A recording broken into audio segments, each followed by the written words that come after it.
Welcome to weekend with journalist Sai. ఈ వారం ప్రధానంగా అసెంబ్లీలో ఒక వాడివేడి రాజకీయాలే నడుస్తున్నాయి. ఆంధ్రప్రదేశ్ అసెంబ్లీలో ప్రతిపక్షం లేకపోయినా సరే చాలా హీట్ ఎక్కుతుంది. తాజాగా అయితే బాలకృష్ణ గారి ఎంట్రీతో ఆయన చేసిన వ్యాఖ్యలతో మరింత హీట్ ఎక్కింది సభ అని చెప్పుకోవాలి. అలాగే మెడికల్ కాలేజీల అంశం మీద కూడా ఈ వారం దాదాపుగా ఒక క్లారిటీ వచ్చేసిందా, పీపీపీ విధానంలోనే ముందుకెళ్తామని, అలాగే పీపీపీ విధానంలో వెళ్తే రేపొద్దున్న తాము అధికారంలోకి వస్తే ఏం చేస్తామనే దానికి సంబంధించి కూడా జగన్మోహన్ రెడ్డి గారు వైసీపీ ఒక స్టాండ్ అయితే తీసుకున్నారు. ఆ క్లారిటీ కూడా ఇచ్చేసినట్టు కనిపిస్తుంది. తాజాగా జగన్మోహన్ రెడ్డి గారు తన కోర్ టీంతో ఒక సమీక్ష సమావేశం నిర్వహించారు. వైసీపీ ఎలా ముందుకు వెళ్ళబోతుంది అనే దానికి సంబంధించి ఎంతవరకు ఆయన క్లారిటీ ఇచ్చారు, అలాగే కార్యకర్తలకి ఇచ్చిన ఆయన భరోసా ఏంటి, ఈ డిజిటల్ బుక్ ద్వారా మరిన్ని కీలక అంశాల మీద చర్చించే ప్రయత్నం చేద్దాం ఇవాళ వీకెండ్ విత్ జర్నలిస్ట్ స్థాయిలో.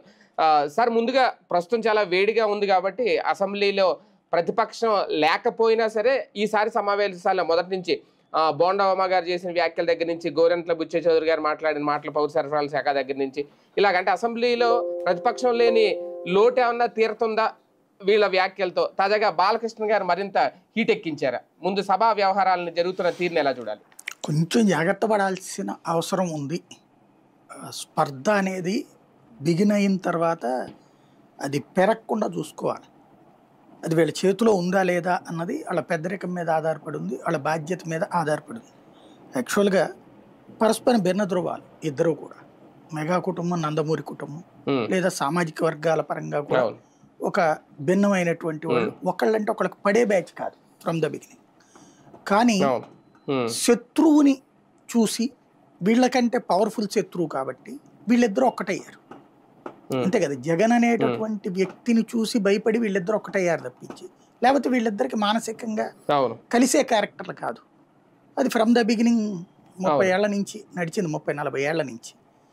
దాన్ని ఇప్పుడు సరిచేసేటటువంటి ప్రక్రియలో ఈ వయసులో పెద్దరికంగా చంద్రబాబు గారు ప్రయత్నించారు. వాస్తవంగా టెంపర్ ఎక్కువగా ఉండేటటువంటి పవన్ కళ్యాణ్ కూడా చాలా వరకు తనని తాను తగ్గించుకుని సర్దుకున్నాడు ఓ రకంగా చెప్పాలంటే.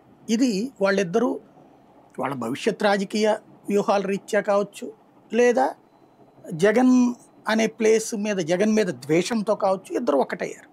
అంతే తప్పించి ఇద్దరు ఒకళ్ళకొకళ్ళు ప్రేమతో అయినోళ్ళు కాదు.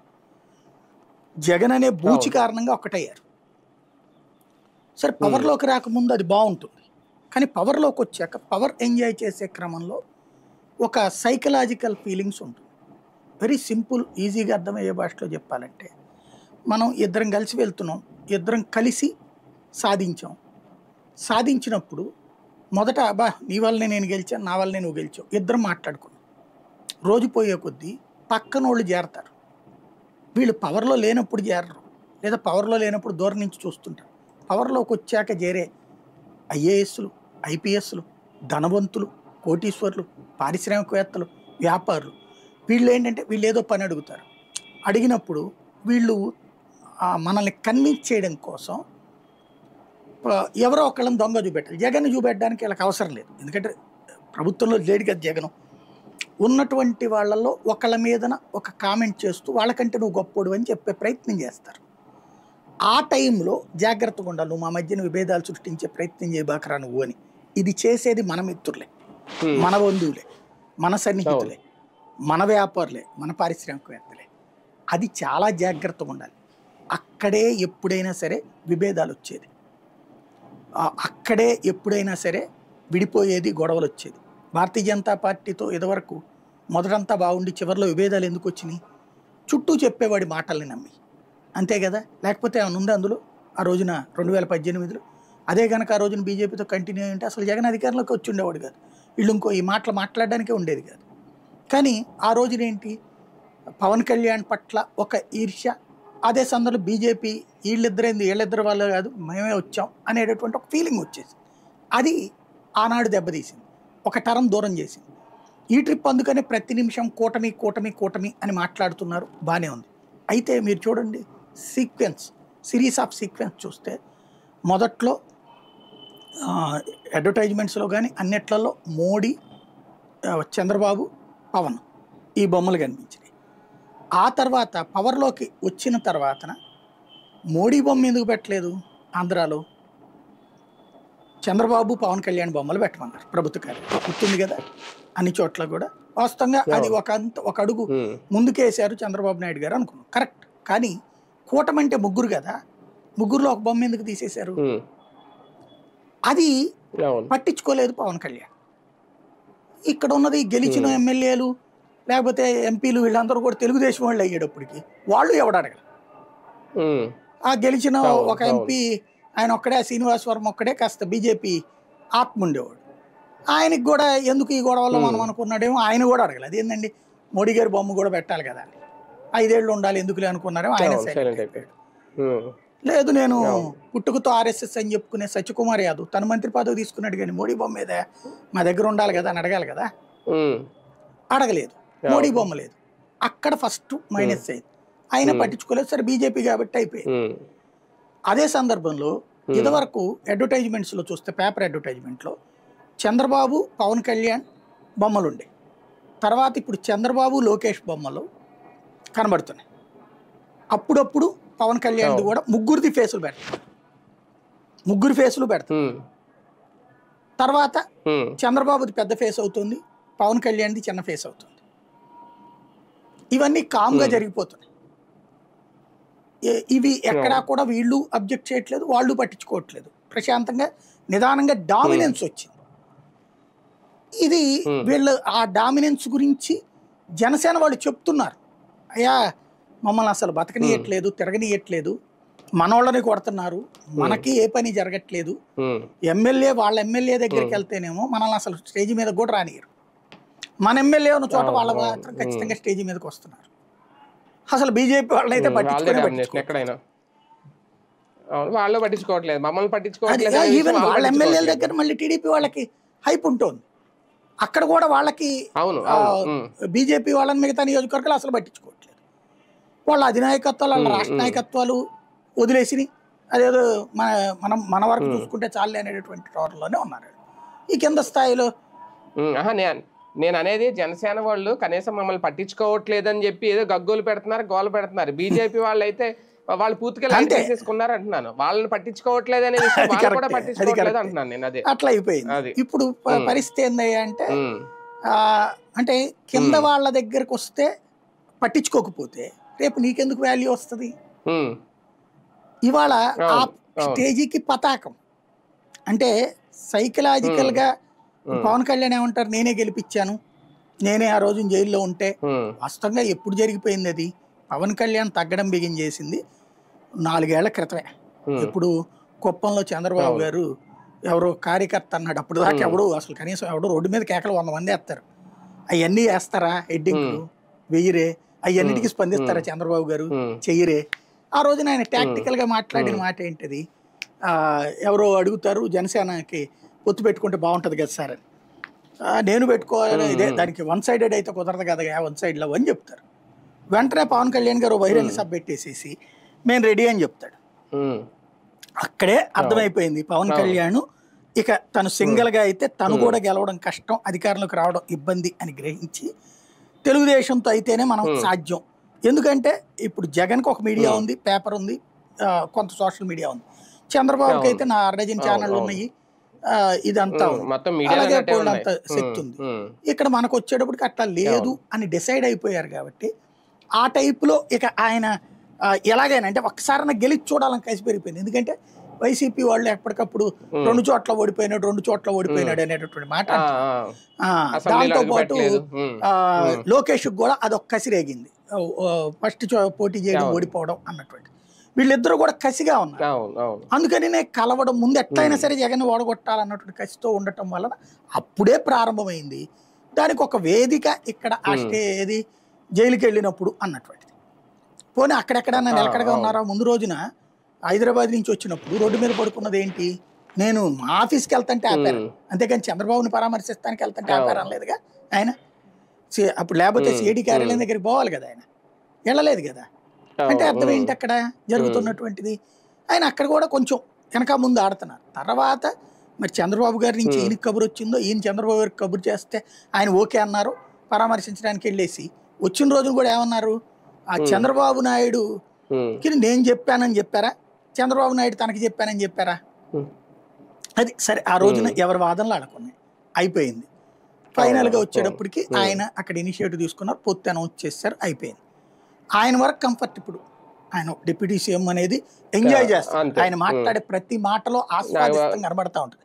ప్రతి స్పీచ్ లో కూడా, ఆయన సినిమా ఫంక్షన్ లో కూడా డిప్యూటీ సీఎం అయ్యానన్న ఫీలింగ్ కూడా నాకు లేదు, ఇక్కడికి వస్తే ఎంజాయ్ చేస్తాను ఇట్లాంటిదంటే పద్దాక దాన్ని ఆస్వాదిస్తున్నారు. ఆయన జీవితంలో ఎమ్మెల్యే ప్లస్ డిప్యూటీ సీఎం అన్నది ఇంతకుముందు ఏ డిప్యూటీ సీఎం అంతగా ఆస్వాదించలేదు. ఇప్పుడు అనిత కూడా పాప అంటే ఇప్పుడు హోమ్ మినిస్టర్ అనుకోండి, ఇదివరకు హోమ్ మినిస్టర్ కూడా అనిత ఇదే. అప్పుడు ఉన్నటువంటి వాళ్ళు కూడా డిప్యూటీ సీఎం పొజిషన్ లో ఉన్నారు కదా, సుచరితాలు ఇట్లాంటి వాళ్ళు కూడా ఇప్పుడు అంత ఆస్వాదించలేదు. ఆస్వాదిస్తోంది మాత్రం ఇప్పుడు పవన్ కళ్యాణ్. ఆ విషయంలో చంద్రబాబు గారు కూడా జాగ్రత్తగానే చూసుకుంటున్నారు. కానీ ఇంటర్నల్ గా ఎలాంటి ఫీలింగ్ ఉంది అన్నటువంటిది ఇప్పుడు స్పష్టంగా కనబడింది. అంటే మొన్నటి వరకు గ్రౌండ్ లెవెల్లోనే ఇది ఉంది అని అనుకున్నాను సార్. ఇది ఇప్పుడు అసెంబ్లీ వరకు వచ్చేసింది. అంటే వాళ్ళ మంత్రుల్ని, వాళ్ళ శాఖల్ని తెలుగుదేశం పార్టీ వాళ్ళు టార్గెట్ చేస్తున్నారు, అసెంబ్లీలో నిలదీస్తున్నారు, ప్రశ్నిస్తున్నారు. అంటే భవిష్యత్ రాజకీయాలు ఇద్దరి మధ్య ఏమైనా గ్యాప్ పెంచే అవకాశం కనిపిస్తుంది? వీళ్ళిద్దరూ ఉన్నంత వరకు ఏ ప్రాబ్లం లేదు. పవన్ కళ్యాణ్కి, చంద్రబాబుకి, లోకేష్కి, ఈ ముగ్గురికి మధ్యన సంబంధం ఇదే బాగున్నంత వరకు ఏ ప్రాబ్లం ఉండదు. అంటే కింద స్థాయిలో విభేదాలు ఉన్నా సరే ఇంకా ఇక్కడైతే ఏం నేననేది ఏంటంటే కాస్త తెలివిగా ఇప్పుడు వ్యవహరించండి. ఇప్పుడు ఆ నియోజకవర్గ స్థాయి సమన్వయ కమిటీలు లేకపోతే రాష్ట్ర సమన్వయ కమిటీలు ఉన్నాయి కదా, అవి వేసుకుని తొందరగా ఇదే ఉన్నాయి ఆల్రెడీ కమిటీలు అన్నారు కదా మీరు ఎంతమంది, కూర్చుని పరిష్కరించుకోండి. ఇది మొక్క వంగంది మానవి వంగదు. ఇప్పుడు జనసేన వాళ్ళకు ఒక అసంతృప్తి ఉంది గ్రౌండ్ లెవెల్లో, కానీ పవన్ కళ్యాణ్ దాన్ని కవర్ చేస్తున్నారు. పదే పదే ఏం చెప్తున్నారు, చంద్రబాబు గారు దేవుడు, బాబు గారు లేకపోతే అసలు రాష్ట్రం ఉండేది కాదు, నేనే ఆయన శిష్యుడిని, నేనే ఆయన దగ్గర నేర్చుకుంటున్నాను, ఆయన అంత అద్భుత టాలెంట్ లేదని చెప్తా ఉన్నప్పుడు తెలుగుదేశం కూడా ఆ వాల్యూ ఇవ్వాలి కదా వీళ్ళకి. ఇచ్చి గ్రౌండ్ లెవెల్లో వాళ్ళని మనం దిగజార్చకూడదు. ఇప్పుడు వాళ్ళ ఎమ్మెల్యేలు ఉన్న చోట మీరు గౌరవంగా ఉండండియా, అట్లాగే మనం ఎమ్మెల్యేలు ఉన్న చోట వాళ్ళకి గౌరవం ఇవ్వండి అని చెప్పాలి కదా. సరే బీజేపీ వాళ్ళు అడగట్లేదు కాబట్టి వాళ్ళ గౌరవం ఇవ్వాలో లేదో వాళ్ళు డిసైడ్ చేసుకోవాలి. వీళ్ళకైతే ఉండాలి కదా ఫీలింగ్, అది పోతుంది. చివరికి అది ఏ స్టేజ్కి వచ్చింది, కవ్విస్తే కూడా ఎవడేం చేయలేడులే అనేది వచ్చింది. ఇంకొకటి పాలిటిక్స్ ఎట్లా చేయాలో, జగన్ విషయంలో ద్వేషం పాలిటిక్స్ వచ్చు, కానీ పవన్కి ఇక్కడ ఇంటర్నల్ గా జరిగే పాలిటిక్స్ లో ఎట్లా డీల్ చేయాలో తెలియట్లేదు పవన్ కళ్యాణ్. ఇప్పుడు మొన్న అతను అనగానే బోండావుమా దాని మీద 2 సార్లు సమీక్షలు పెట్టాడు. ఎవరి కోసం అది? 2 సార్లు బోండావుమా హీరో అయ్యాడు కానీ పవన్ కళ్యాణ్ హీరో అయ్యాడు కానీ హీరో అయ్యాడు అక్కడ. ఫస్ట్ ఇట్లా మాట్లాడేశారు, ఇది వాళ్ళ సోషల్ మీడియాలో పెట్టుకోవచ్చు, కానీ బోండావుమా అని వాళ్ళ సోషల్ మీడియాలో తిట్టిన దాంట్లో 1వ వంతు కూడా ఇంత తిట్టక్కర్లా, స్పష్టమైన ఆన్సర్ చెప్పగలిగారు అక్కడ. రెండోది, ఇప్పుడు గ్రౌండ్ లెవెల్ అక్కడ ఏం జరుగుతుంది, ఉప్పాడలో చివరికి పవన్ కళ్యాణ్ వచ్చి సమాధానం చెప్పాలి. ఇక్కడ క్రమంగా పవన్ మీద ఒత్తిడి పెరుగుతుంది పబ్లిక్ నుంచి కూడా. ఎందుకు? చంద్రబాబు ఇచ్చిన హామీలను నమ్ముంటే కనుక 2019లో గెలిపించేవాడు. ఆ హామీలకి భరోసా ఇచ్చింది ఈయన, నేను ఉన్నది నేను చూస్తాను. ఆ అబద్ధాలు ఈయన మళ్ళీ నెత్తినేసుకుంటున్నాడు. సూపర్ 6 అంతా అయిపోయింది అని హిట్ అంటే ఈయన కూడా హిట్ అని ఎట్టంటాడు? మీరు ఆ సభ తర్వాత బోండావ మీద మాట్లాడాడు, ఒకసారి చెక్ చేసుకోండి. ఆ సభ తర్వాత, ఆ సభలో పవన్ కళ్యాణ్ ఎక్కువ మాట్లాడాల. మామూలుగా విపరీతంగా మాట్లాడతారు కదా పవన్ కళ్యాణ్ ఆవేశపూరితంగా. ఆ రోజున మాటలు కేవలం 5 నిమిషాలు 10 నిమిషాలు ఒక అంశం మీద మాట్లాడేసి వదిలేశాడు ఆయన, ఇది మెడికల్ ఇట్లాంటి వాటి. అంటే అక్కడ తనకి సైకలాజికల్ గా గిల్టీ ఉంది, తప్పు చేస్తున్నాము. 2 ఏదైతే మహిళలకి 1500 తర్వాత నిరుద్యోగులకి ఇచ్చేటటువంటిది, పెన్షన్ లో 4000 చేసింది కరెక్టే గానీ 50 ఏళ్ల వృద్ధులకి అన్నటువంటిది చేయలేదు కదా, 50 ఏళ్ళకే పెన్షన్ అన్నటువంటిది. ఈ 3 లేదు, అసలు దాని ప్రస్తావనే లేకుండా సక్సెస్ సక్సెస్ సక్సెస్ అని 100 సార్లు మాట్లాడితే అయిపోతుంది అనుకుంటే, సైకలాజికల్ గా ఈయన కొత్తవాడు కదా రాజకీయం అంటే, కొంత ఈ పాలిటిక్స్ లో ఉండేటటువంటి డ్రమటైజేషన్ చేతకాల పవన్ కళ్యాణ్ కొంత అది ఉండి ఎక్కువ మాట్లాడినట్లేడు. అందుకని పించింగ్ చేశాడా బోండావుమా, లేదా తన వ్యక్తిగత స్వార్థం కోసం చేశాడా? ఒకవేళ తన వ్యక్తిగత స్వార్థం కోసం చేస్తుంటే చంద్రబాబు దాంట్లో ఇమీడియట్గా పిలిచి మాట్లాడాలి కదా. ఏమైనా మాట్లాడారా? ఏంది నువ్వు అట్లా మాట్లాడావు పవన్ కళ్యాణ్ మీద ఏమైనా పిలిచి అడిగారా? వివరణ ఇప్పించారా? లేదే. 2వ రోజున వచ్చిన కామెంట్, ఆయన బాగా చేశాడు, ఇందులో ఏం చేశాడు ఆయన? ఆ ఫ్యాక్టరీకి సంబంధించినటువంటి ఇష్యూలు లెక్క ప్రకారం అయితే పొల్యూషన్ తీసేయాలి కదా, తీసేయట్లేదు. జగన్ అమ్ముడుపోయాడు, లేకపోతే జగన్ మనుషులే ఇలాంటి కాలుష్య ఫ్యాక్టరీలు అని చెప్పింది ఇదే పవన్ కళ్యాణ్ కదా. ఇవాళ ఏమంటున్నారు, అదే పవన్ కళ్యాణ్ ఫ్యాక్టరీలను పారిపోతే ఎట్లయితే అంటున్నారు. మరి అదే పని జగన్ చేస్తే తప్పని ఎందుకన్నా నువ్వు? జగన్ వదిలేస్తే ఎల్జీ పాలిమర్స్ విషయంలో జగన్ మీద ఎంత దుర్మార్గంగా చిత్రీకరించారు. ఇప్పుడు ఎన్ని ఫ్యాక్టరీలో ప్రమాదాలు జరిగినాయి వీళ్ళు వచ్చాక? మరి ఏ ఫ్యాక్టరీని ఎందుకు సీజ్ చేయలేదు? ఎల్జీ పాలిమర్స్ అయితే క్లోజ్ చేసేదాకా వదిలిపెట్టలేదు వీళ్ళు. ఎల్జీ పాలిమర్స్లను పొల్యూషన్ కారణం క్లోజ్ చేయాలా. అమర్ రాజా బ్యాటరీస్ విషయంలోనే పొల్యూషన్కి సంబంధించినట్టు వాళ్ళ హెల్త్ చెకప్ కూడా చేయగల. అంటే ఎక్కడికక్కడ మారుతుంటే ఈయన కాంప్రమైజ్ అయిపోతున్నాడు ఈయన స్థిరత్వం కోసం. ఎంత చేస్తే ఇప్పుడు ఇదివరకు వాళ్ళ అమ్మని తిట్టాడని ఒకప్పుడు విమర్శించినాడు.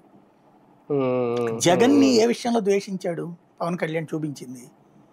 ఆ సినిమా వాళ్ళని అక్కడికి పిలిచిన టైంలో డ్రామాటిక్ చేసింది చిరంజీవి, అంతేగాని జగన్ డ్రామాటిక్ చేయమంట కదా. నువ్వు నాకు 2 చేతులు ఎత్తి నమస్కారం పెట్టాను అండగదా. ఆయన ఏదో చిరంజీవి గారు సినిమా యాక్టర్ కాబట్టి డ్రామాటైజ్ చేస్తూ 2 చేతులు ఎత్తి అడుగుతున్నామంటాం. పవన్ అప్పుడు ఏమన్నాడు, జగన్ ఏమన్నా నేను మీరు చెప్తే నేను ఏమన్నాడా? లేదు, వెంటనే రేట్లు పెంచడానికి ఒప్పుకున్నాడు కదా, పరిష్కరించాడు కదా.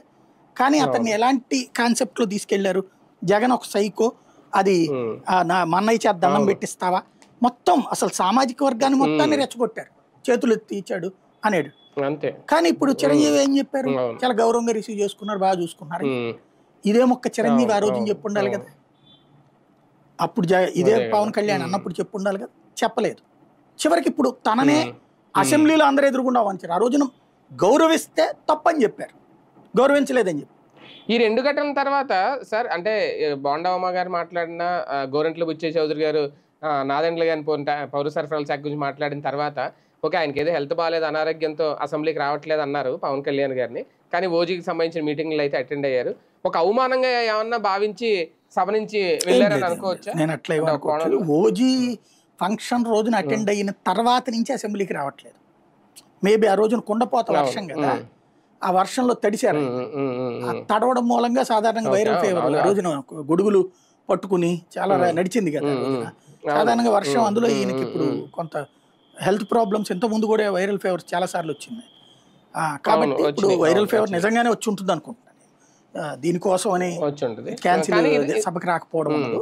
కాకపోతే ఇక్కడ ఆశ్చర్యం వేసింది ఏంటంటే, ఇదివరకటి రోజుల్లో అయితే గనక వెంటనే స్పందించేవాడు నాగబాబు గారు.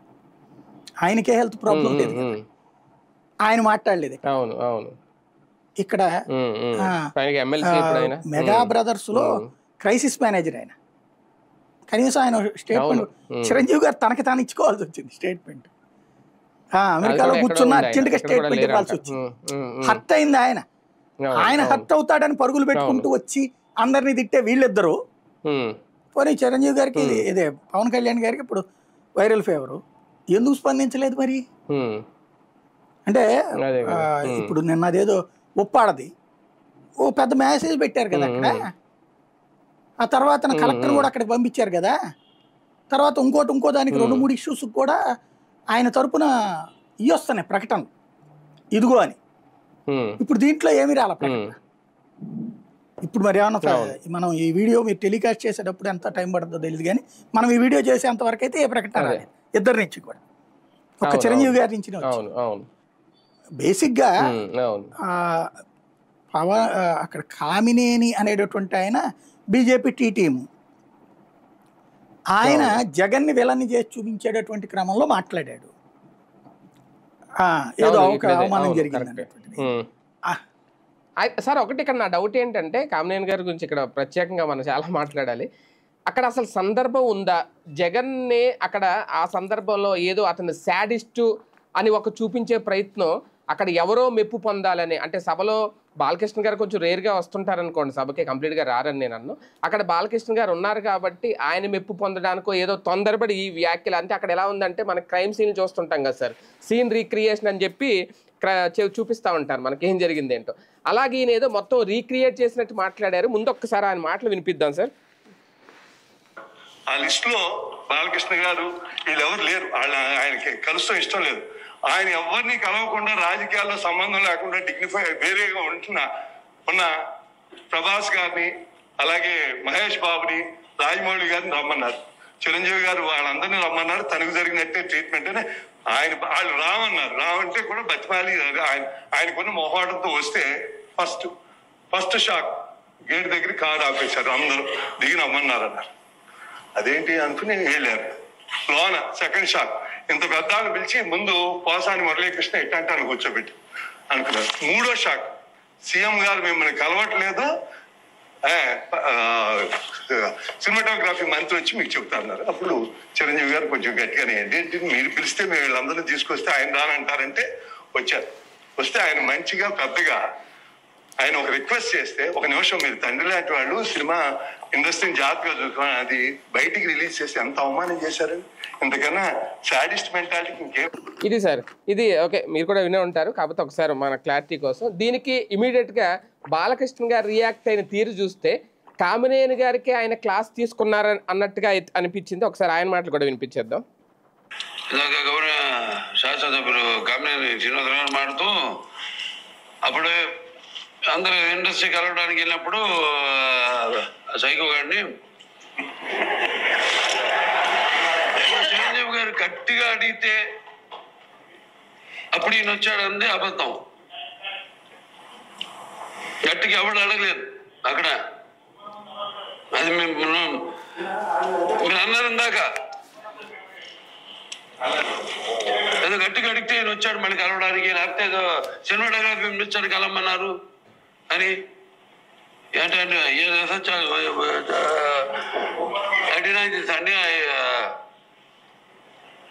అవి మిగతాను ఓకే, అవమానించడం ఆయన ఓకే, ఏదో ఆయన పెద్ద గట్టిగా చెప్తే ఆయన దిగి వచ్చాడంట కలవడానికి, లేకపోతే సినిమాటోగ్రఫీ మినిస్టర్ కలవమన్నాడు.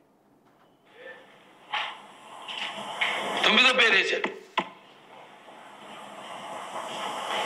ఇదే అదేదో గట్టిగా ఎవడు అడిగాడు, గట్టిగా అడిగితే పంపించారు లోపలికి, వచ్చాడు ఈడు కలవడానికి. Sorry, clarify very good sir. Non sense లాస్ట్లో ఈయన అన్నది పదం కూడా సార్ నాన్ సెన్స్ అని. బాలకృష్ణ గారు ఇదంతా వినే ఉంటారు అందరూ. అంటే అక్కడ కామినేని గారికి సపోర్ట్ వస్తుంది అనుకుంటే రివర్స్ అటాక్ తగిలిందా బాలకృష్ణ గారి నుంచి? ఆయన ఏంటంటే బాలకృష్ణ గారు తను గుర్తుపెట్టుకుంటారులే అన్న ఉద్దేశంతో మాట్లాడారు. జగన్ని ద్వేషిస్తాడు కాబట్టి బాలకృష్ణ ప్లస్ కూటమిలో ఉన్నారు కాబట్టి జగన్ గురించి తిడతన్నాం కాబట్టి పని అయిపోతుందని ఆయన ఆశపడ్డాడు. ఇంకోటి వీళ్ళందరికీ కూడా అదే ఫీడ్బ్యాక్ ఉంది. ఇప్పుడు ఎట్లా ఉంటుందంటే మెంటాలిటీ, ఇప్పుడు మొన్న పవన్ కళ్యాణ్ గారు ఈ సినిమా ఫెడరేషన్ వాళ్ళు వచ్చారు, రాగానే ఎదురెళ్ళామన్నా రిసీవ్ చేసుకున్నాడు ఏంటి ఆయన? వాళ్ళందరూ వచ్చి కూర్చున్నాకే కదా వచ్చింది పవన్ కళ్యాణ్, కాసేపు అయ్యాక కదా వచ్చింది. మరి వాళ్ళందరినీ డైరెక్ట్గా తీసుకొచ్చి ఛాంబర్ ముందు వెహికల్స్ ఆపించారా?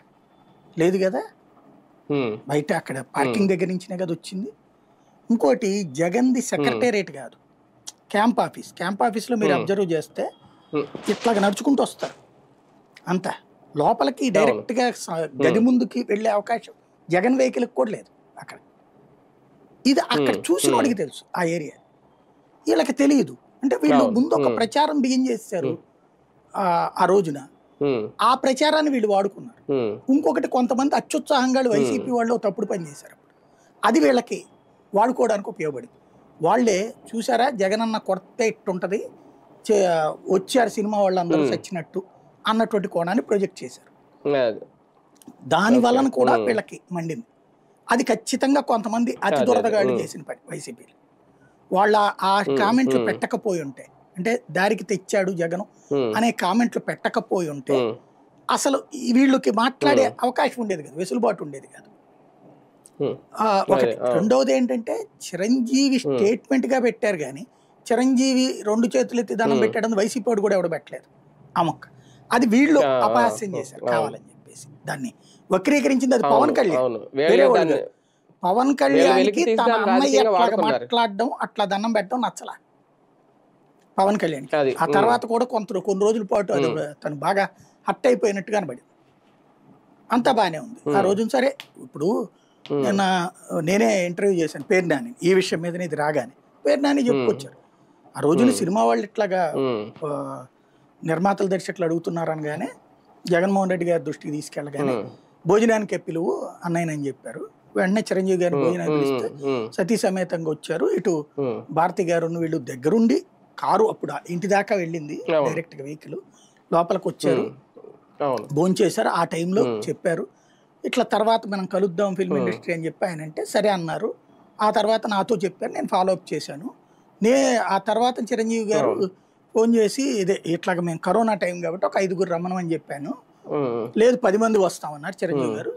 మళ్ళీ జగన్ గారికి చెప్తే ఓకే అన్నారు. 10 మంది అయితే ఓకే అన్నారు. 3 డేట్లు ఇవ్వమన్నారు చిరంజీవి గారు. 3 డేట్లు మళ్ళీ జగన్ గారితో కనుక్కొని ఇచ్చాను.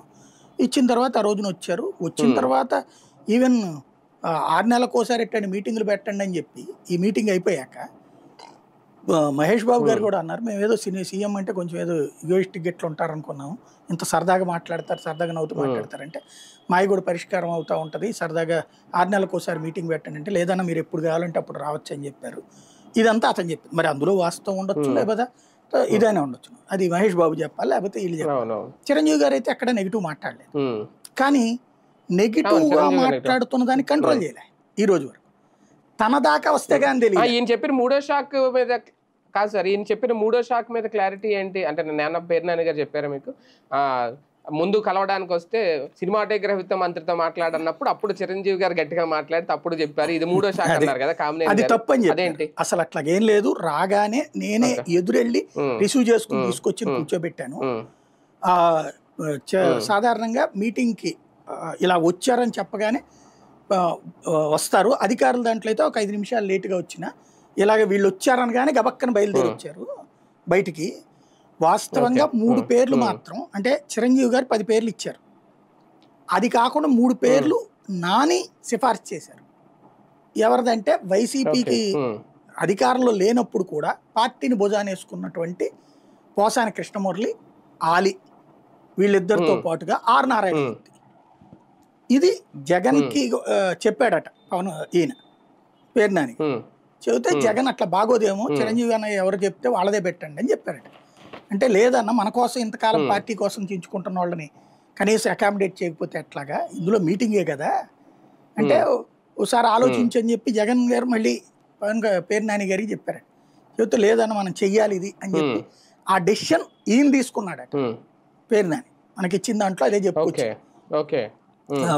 నేను తీసుకున్నాను ఒక మంత్రి హోదాలో. అలాగా వీళ్ళ వైపు నుంచి 3 కూర్చున్నారు అన్నమాట. అందులో వీళ్ళ 3 ప్లస్ పేర్నాని అక్కడ టీలు అవి ఇవ్వడం, ఇస్తూ ఉండగా వాళ్ళు టీ తాగుతుండగానే జగన్ వచ్చి కూర్చున్నాడు అక్కడ కాన్ఫరెన్స్ హాల్. కూర్చోవడం వీళ్ళందరూ కూడా ఎవరి ఇష్యూస్ వాళ్ళు చెప్పారు. వీళ్ళు చెప్పింది అక్కడ ఒకటే. ఫస్ట్ జగన్ చెప్పిన మాట ఏంటంటే, నేను నాకు ఏ ఉద్దేశంతో చేస్తున్నాను, మీ సినీ పరిశ్రమ బాగు కోసం చేస్తున్నా. మీ చిన్న నిర్మాతలే నాతో మాట్లాడారు, లేదా అనేక మంది నిర్మాతలే మాట్లాడుతున్నారు. ఏంటయ్యా అంటే ఇంత రేట్లు పెడితే టికెట్ సినిమాకి రావట్లేదు థియేటర్కి.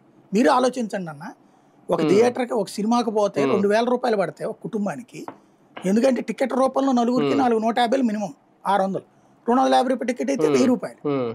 ట్రాన్స్పోర్టేషన్ అటు ఇటు ఆటో గిటో ఎక్కువ వస్తే 200, 1200. ఏ పేలాలో గేలాలో తినాలి కదా, తింటే ఇంకొక 800, 2000 మినిమం చూడ్డానికి అవుతుంది. ఒగ్గబొట్ట కూర్చుంటే కూడా 1000-1200కి తక్కువ అవుతుంది. అట్లాంటి సిచ్యుయేషన్ లో సినిమాకి ఇదివరకు మేము సినిమాలు చూసిన వాళ్ళం కదా, ఆ రోజుల్లో 10 రూపాయలు 20 రూపాయలు అంటే 10 రూపాయలు అంటే ఎక్కువ కదా అప్పుడు. ఆ రోజుల్లో చాలా తరచూ సినిమాలకు వెళ్ళి మాకు వినోదం అంటే మన ఆంధ్ర వాళ్ళకి సినిమానే. అట్లాంటి సినిమాకి ఇప్పుడు థియేటర్కి రాకుండా జనాలు ఎందుకు పోతున్నారంటే ఈ భారీ రేట్లు. ఇది ఒకసారి అందుకని మేము ఈ నిర్ణయం తీసుకుంది, మీరు ఎట్లా చెప్తే అట్లాగా అన్నప్పుడు చిరంజీవి గారు చెప్పారట, ఇప్పుడేమో ఆ రోజుల్లో తరహాలో స్టోరీ బేస్డ్గా ఇట్లా కాన్సెప్ట్ కాదు, ఇప్పుడు టెక్నికల్ ఎక్కువ వాడాలా, ఖర్చులు ఎక్కువైపోతున్నాయి, ఇవన్నిటి రీత్యా చెప్పినప్పుడు ఓకే అని చెప్పి అప్పుడు మధ్య మార్గంగా టికెట్ రేట్ల పెంపు కొప్పుకుంటూ సేమ్ టైం ఈ ఎక్స్ట్రా బెనిఫిట్ షోస్కి విపరీతమైన రేట్లు, లేకపోతే రేట్లు పెంచుకోవడానికి సంబంధించి 40% షూటింగ్ ఆంధ్రాలో చేయాలి. అలాగే దాని పేరేంటది మన ఈ యాక్టర్ల రెమ్యునరేషన్ కాకుండా 100 కోట్లు పైబడి సినిమా ఖర్చు అయితే ఆ జిఎస్టీ ఆ ట్యాక్సెస్ కట్టుంటారు కదా, ఆడిట్ రిపోర్ట్ పెడితే ఇస్తామన్నట్టు. ఇది అప్పుడు ఒప్పుకున్నారు వాళ్ళు, ఎందుకంటే చట్టబద్ధంగా అది. కానీ అది ఆ ఇండస్ట్రీలో కడుపు రగిలింది జగన్ మీద, అదే పాయింట్. ఎందుకని వాళ్ళు ఏది లెక్కలు చూపించుకునే క్యారెక్టర్లు కాదు. అనేక సార్లు ఐటీ రైడ్స్ ఎందుకు జరుగుతాయి వీళ్ళ మీదన? పేపర్లో ఒకటి ఉంటుంది, చెప్పేది ఒకటి ఉంటుంది. జిఎస్టీ వాళ్ళ రైడ్స్ ఎందుకు జరుగుతుంటాయి, చెప్పేది ఒకటి వచ్చేది ఒకటి. ఓ రకంగా క్రమశిక్షణలో పెట్టాలనుకున్నాడు జగన్, అది నచ్చలేదు సినిమా ఇండస్ట్రీకి. కాకపోతే ఆయన సీఎంగా ఉన్నాడు కాబట్టి ఆ రేటు విషయంలో కన్విన్స్ అయ్యాడు కాబట్టి కొంచెం పెంచడానికి ఒప్పుకున్నాడు కాబట్టి. అదే కదా నిన్న బాలయ్యకి చెప్పింది, ఈయన నా వాల్తేరు వీరయ్య నీ వీరసింహారెడ్డికి టికెట్లు పెంచుకోవడానికి పర్మిషన్ ఇచ్చాడు జగన్ అనేటువంటిది ఆ రోజు నేను మాట్లాడబట్టి అన్నట్టు. అంటే జగన్ అక్కడ కరాఖండిగానే ఉన్నాడు, అతిగా పెంచలేదు, అతిగా తగ్గించలేదు. ముందు 5 రూపాయలు అన్నటువంటిది మాత్రం రేటు పెంచుకోవడానికి ఇచ్చాడు. మామూలు 150 రూపాయలు ఏదో 130 ఎంత పెట్టినట్టున్నాడు కదా, 120 130 250 రూపాయలు 220 ఎంత పెట్టినట్టున్నాడు టికెట్ రేట్. అది జోక్ ఏంటంటే ఆ రేట్లని ఆస్వాదించిన పబ్లిక్ తగ్గిన తర్వాత ఓటేయలేదు అతనికి. కానీ అతనికి ఆ రేట్లు తగ్గింపజేశాడు అన్న కడుపు పండినటువంటి సినిమా ఇండస్ట్రీ లేదా ఆ హీరోల అభిమానులు మాత్రం వ్యతిరేకంగా ఓటేసి దెబ్బ కొట్టారు అనమాట.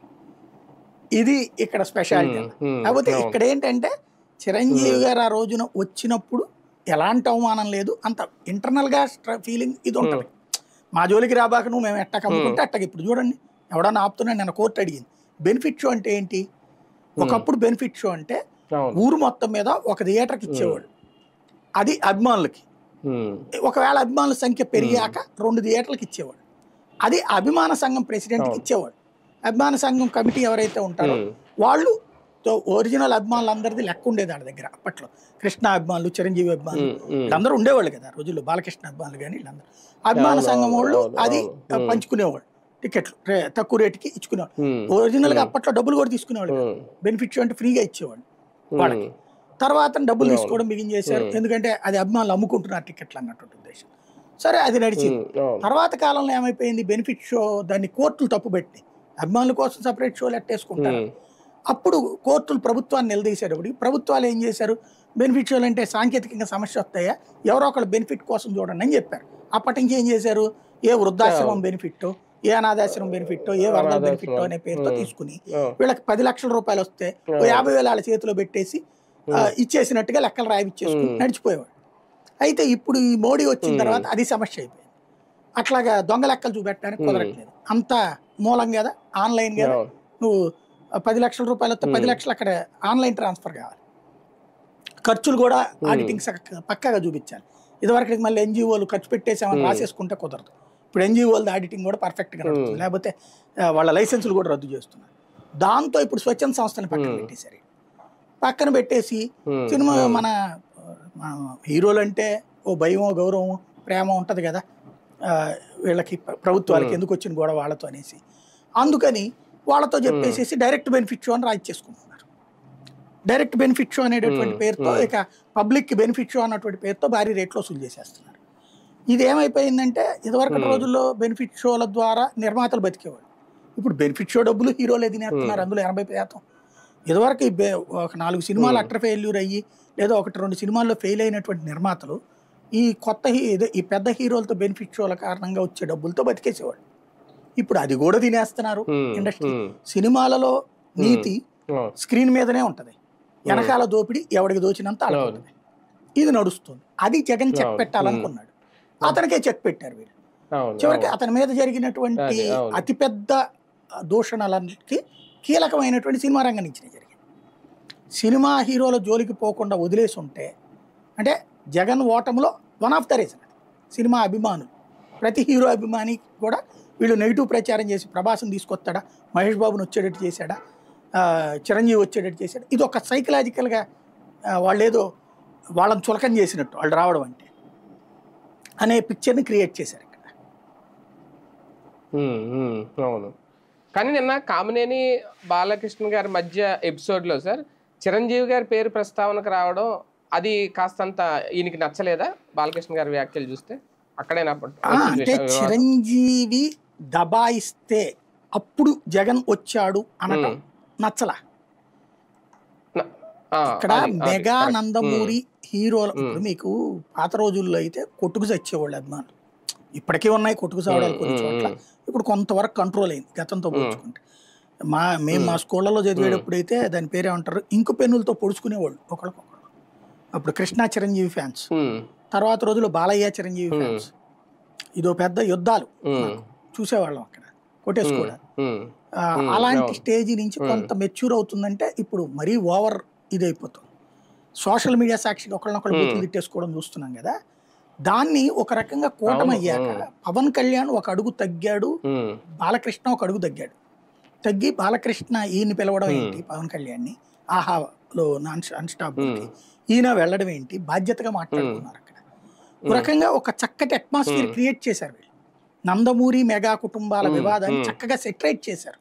ఈవెన్ కూటమి కావడం వల్ల పెద్దోళ్ళు అసలు ఎక్కడ ఘర్షణ పడట్లేదు. అది అట్లాగే ఉండుంటే సరిపోయేది. నిన్న కామినేని అన్నది కూడా జగన్ని వెదవని చేసే ఉద్దేశంతో చిరంజీవిని అడ్డం పెట్టి అన్నాడు. కానీ వీళ్ళకి పర్సనల్ గా ఉన్న ఈగోస్ పోలేదు అన్న విషయం అర్థమవుతుంది.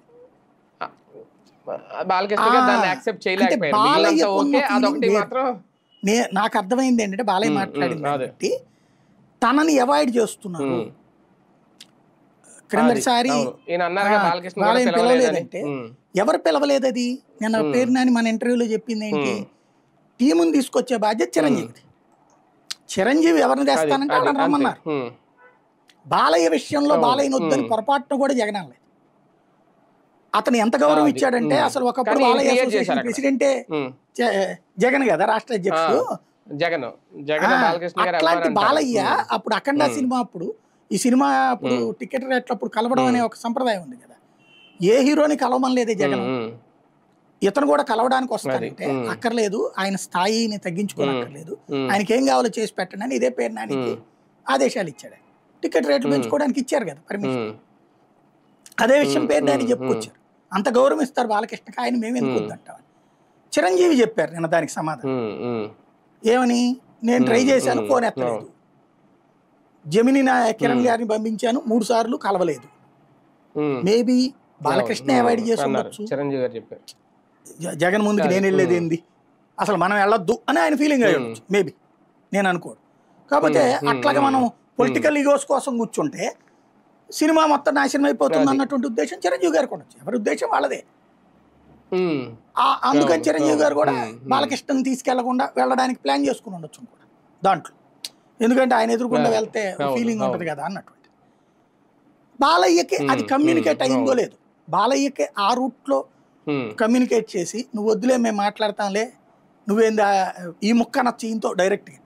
చిరంజీవి ఫోన్ చేసి ఆడి ముందుకు నువ్వెందుకులే అనొచ్చు, మాకు తప్పట్లేదు అని. అది వీళ్ళిద్దరి మధ్యనే ఉండేది విషయం. కానీ అక్కడ తేడా వచ్చిందల్లా ఆ పాయింట్ దగ్గర. బాలయ్యని అప్పుడు తీసుకెళ్ళకపోవడం ఒక ఎత్తు. మొన్న ఏదో ఈ ఫెడరేషన్ వాళ్ళ సమ్మెప్పుడు కూడా ఏదో 9వ పేరుగా పెట్టారంటే బాలయ్య కోపం వచ్చింది. అది కూడా నేను ఆయన చెప్పుకొచ్చాడు కదా, అప్పుడే కాదు అవమానం ఇప్పుడు కూడా. అంటే బాలయ్య తనని పిలవకపోవడం అంటే వాస్తవంగా చెప్పాలంటే ఎన్టీ రామారావు గారి వారసుడు నెంబర్ 1, నెంబర్ 2 వీళ్ళందరిలో సీనియరేగా. చిరంజీవి గారి కంటే సీనియర్ కదా బాలయ్య లెక్కనైతే. చిన్నప్పటి నుంచి సినిమాల్లో నటించారు. చిరంజీవి గారి సినిమాల్లోకి వచ్చి మొదట్లో విలన్ పాత్రలు అవి వేసి ఆ తర్వాత హీరో అయ్యారు. కానీ బాలయ్య ఎప్పుడో వీరబ్రహ్మేంద్ర స్వామి చరిత్రల దగ్గర నుంచినే చిన్నతనం నుంచినే హీరోగా చేసినోడు కదా, సీనియర్ మోస్ట్ హీరోగా ఆయన. కాబట్టి అతనికి ఆ ఫీలింగ్ ఉంటుంది. ఇంత పెద్దోడిని ఇప్పుడు వీళ్ళందరూ ఏమంటారు సినీ పెద్ద అని చిరంజీవిని అంటే నీకు మండుతూ ఉంటుంది మేబీ. ఎందుకంటే సీనియర్ అందరికంటే సీనియర్ కదా పెద్ద. అట్లాంటప్పుడు నేను కదా పెద్దోడిని అనే ఫీలింగ్ ఉండొచ్చు. ఈయన సీనియర్ గుర్తించకుండా చిరంజీవి సీనియర్ అని ఎట్లా అంటారనే కోపం ఉండొచ్చు ఆయనకి. అది కూడా వాళ్ళ సభలో అక్కడ కొన్ని ప్రతిపక్షం వాళ్ళందరినీ ఇంకా గట్టికిచ్చి ఉండేవారేమో కామినేని గారు కాబట్టి ఆ యాంగిల్ చెప్పారు. సరే, ఇక్కడ ఇంకొక విషయం ఈ అంశంలో ఒకసారి ఫైనల్ గా కామినేని గారు ఈ మాటల సందర్భంగా ఎవరిని మెప్పించడానికి ఏకంగా గౌరవనీయులైన డిప్యూటీ స్పీకర్ రఘురామకృష్ణ గారి గురించి ఆయన ఒక మాట మాట్లాడారు. ఆ లిస్ట్ లో బాలకృష్ణ గారు వీళ్ళెవరు లేరు. 4 ఏళ్ళు మీ నియోజకవర్గంలో మీరు ఎంటర్ అవ్వలేకపోయారు. అంటే మామూలుగా కాదు, మాస్కులు వేసుకుని దొమ్మి ఇంకా కేసు కూడా ఉండదు, ఒక 100 మంది వచ్చి చంపేశారు. మీరు వెళ్ళలేని పరిస్థితి. 4 ఏళ్ళు వెళ్ళగలిగారా? ఒక ఎంపీని కింద పడుకోబెట్టి, కింద అంటే టేబుల్ మీద పడుకోబెట్టి కాళ్ళు పందిని పైకి ఎత్తినట్టు కాళ్ళు పైకెత్తి పెట్టి కింద అంటే టేబుల్ మీద పట్టుకోడు కాళ్ళు పందిని పైకి ఎత్తినట్టు కాళ్ళు పైకెత్తి ఇంతంత పెట్టి కింద అంటే టేబుల్ మీద పట్టుకోడు కాళ్ళు పందిని పైకి ఎత్తినట్టు కాళ్ళు పైకెత్తి ఇంతంత పొడుగు లెదర్ ఆకులతో పెట్టి కొట్టి చూసి ఆనందించారు అధ్యక్ష. సార్ ఇది రఘురామకృష్ణరాజు గారిని ఉద్దేశించి ఇది కూడా ఒక రకంగా సీన్ క్రియేషన్ అన్నట్టే రీక్రియేషన్ అన్నట్టే చెప్పారు. అంటే ఇది ఆయన ఆయన ఆయన మనసులో ఏదో ఏదో ఉంది అని అనిపిస్తుంది, ఎవరినో మెప్పు పొందడానికో ఏదో అని. ఇవన్నీ తెలుగుదేశం కార్యకర్త ఆయన, ఒకప్పుడు తెలుగుదేశం నాయకుడు కైకలూరులో, తెలుగుదేశం నాయకుడు కైకలూరులో, తెలుగుదేశం టికెట్ కైకలూరులో ఈయనకి ఇవ్వకపోవడం భారతీయ జనతా పార్టీకి వెళ్ళాడు ఆయన. కూటమిలో అయితేనే సీట్ వస్తుంది అన్న ఉద్దేశంతోనే కూటమిలో ఉన్నాడు ఆయన. ఈ చంద్రబాబు గారు ఆయన గుండెకు వచ్చి చూస్తే చంద్రబాబే కనబడతారు, రెండో పక్కన వెంకయ్యనాయుడు గారు కనబడతారు. త్రూ వెంకయ్యనాయుడు గారి ద్వారా పోటీ సంపాదించుకున్నాడు ఆయన. ఇప్పటికి కూడా మీరు చూడండి, గత 2019-24 మధ్యలో కామినేని ఎక్కడైనా బీజేపీ మీటింగ్లో కనబడ్డా, మోడీ మీటింగ్లో కూడా కనబడ్డాడు ఆయన. కేవలం మళ్ళీ ఎలక్షన్స్ ముందు ఆయన ఒకే ఒక్క మీటింగ్లో కనబడేవాడు, వెంకయ్యనాయుడు గారి మీటింగ్. వెంకయ్యనాయుడు గారిని రిసీవ్ చేసుకోవడం, వెంకయ్యనాయుడు గారికి సెండ్ ఆఫ్ ఇవ్వటం, వెంకయ్యనాయుడు గారి ప్రోగ్రాంల దగ్గర ఆయన బొమ్మ కనబడేది, పోస్టర్లో హోర్డింగ్స్, ఇంకెక్కడా కనబడదు. ఆయన బీజేపీ కార్యకర్త, బీజేపీ నాయకుడి కంటే కూడా వెంకయ్యనాయుడు గారి అనుచరుడు, అయినా తెలుగుదేశం కార్యకర్త. అదే ఉంటుంది ఆయనకి. ఆయనకేం బీజేపీ మీద పెద్ద ప్రేమ ఉండదు, ఏముండదు. ఈ మధ్యన కొంచెం ఇబ్బంది కూడా అయ్యి ఉండదు, ఎందుకంటే మంత్రి పదవి ఇవ్వలేదు. ఇదివరకు క్రిందటిసారి అయితే అధినాయకత్వంతో వెంకయ్యనాయుడు గారు అక్కడ కేంద్ర మంత్రిగా ఉన్నారు కాబట్టి ఈయన మంత్రి పదవి ఇప్పించారు. ఈసారి అధినాయకత్వాన్ని అడిగితే సత్యాకి ఇచ్చారు కానీ ఈయనకి ఇవ్వాల. ఈయన మేబీ ఎక్స్పెక్ట్ చేస్తున్నాడు రేపు మంత్రి పదవి కావాలని. మళ్ళీ ఏదైనా రేపు లోకేష్ సీఎం అయితే మంత్రివర్గం మారుతుంది, అప్పుడు నాగబాబు రావాలి, ఇటు కామినేని రావాలని కోరుకుంటున్నారు గట్టిగా బలంగా. అవి నడుస్తుండొచ్చు. అంటే ఈ మధ్యన ఎవరు కొంచెం పొగిడినా మంత్రి పదవి కోసం, మొన్న ఆయన కోటమిరెడ్డి సీతారెడ్డి గారు పాపం ఈ మధ్యన ఎక్కువ పొగుడుతూ ఉంటారు ఆయన, లోకేష్ గారిని వీళ్ళందరూ. అప్పుడు ఆయన ఓపెన్ గానే అంటున్నారు కదా చాలా మంది జర్నలిస్టులు ఇంటర్వ్యూల్లో, మీకు మంత్రి పదవి ఖాయం, బాగా పొగుడుతున్నారు, బాగా డబ్బు కొడుతున్నారు. ఇప్పుడు ఈయన ఏకంగా సభలోనే నిన్న అంటే జగన్ ని టార్గెట్ చేసి ఇలా మేబీ మంత్రి పదవి మీద ఏమన్నా అబ్జర్వ్ చేస్తే రాష్ట్రంలో 2 సెక్షన్స్ ఉన్నాయి, Jagan pro, Jagan anti. Jagan anti team అంతా కూడా ఇది ఎట్లా ఉంటుందంటే, సింపుల్ ఈజీగా అర్థమయ్యే భాషలో చెప్పాలంటే, మనకి మన ఇంటి పక్కన అమ్మాయి కొంచెం అందగెత్తా, మనకంటే మనదితే కొంచెం దాన్ని ఏమంటారు చామంచాయ, అమ్మాయి కొంచెం కళగా ఉంటుంది, కొద్దిగా ధనవంతురాలు, స్టేటస్ ఉందనుకోండి. కామెంట్ ఎట్లా చేస్తుంటే, ఇప్పుడు వీళ్ళు వచ్చి అసలు దానికి ఏంటి బాగుంది, అమ్మాయి చాలా బాగా ఎంజాయ్ చేస్తుంది, మంచి లైఫ్, వాళ్ళ భర్తకి చాలా ఇదిగా ఉంటుందని ఎవరన్నా అన్నారనుకో, వీళ్ళు ఈర్ష్యతో ఏం మాట్లాడుతుంది అంటే, నువ్వు అట్టా చూసావా, మేము ఎడే చూస్తున్నాంగా దాని కథలో, ఆడెవడో పొద్దున వస్తాడు, ఒకటి సాయంత్రం వస్తాడు, ఒకటి మధ్యాహ్నం వస్తాడు అంటే వాళ్ళు ఏ పాలోడవచ్చు, కూరలోడవచ్చు, ఇది అవ్వచ్చు. ఈ రెండో వినేవాళ్ళు అట్లా అడగరు కదా, అంటే పొద్దున వచ్చేది పాలోడా అంటే అవును అనొచ్చు, వాళ్ళు అడగరు. ఓహో అయితే అది అట్లాంటిది కావచ్చు అని ఓ సైకలాజికల్ గా ఫీల్ అయిపోతారు. ఇక అప్పటి నుంచి అమ్మాయిని చూసినప్పుడు ఆ కోణంలోనే కనబడుతుంది. చంద్రబాబుని ప్రేమించే వాళ్ళందరూ జగన్ ఆ రూపంలోనే చూస్తారు. చంద్రబాబు చేసింది రైట్ అని చెప్పడం కోసం జగన్ లో 100 లోపాలు ఎత్తుకుతారు.